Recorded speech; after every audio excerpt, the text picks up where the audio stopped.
అసలు కేటీఆర్ యొక్క నాయకత్వం పైన పలు సందేహాలు వస్తున్నాయి. కేటీఆర్ నాయకత్వము సరిపోదు అను, కేటీఆర్ నాయకత్వంలో పని చేయలేమనే కదా నీ చెల్లె దూరమైంది.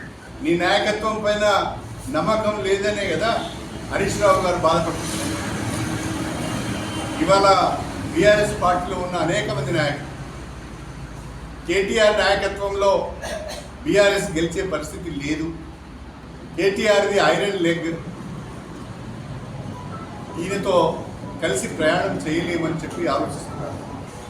ఈ విషయం తెలిసిన కవిత ముందుగానే సర్దుకొని కేటీఆర్ నాయకత్వంలో పనిచేయలేము, కేటీఆర్తో కాదు అని చెప్పి ఆమె పక్కు తప్పుకున్నాడు.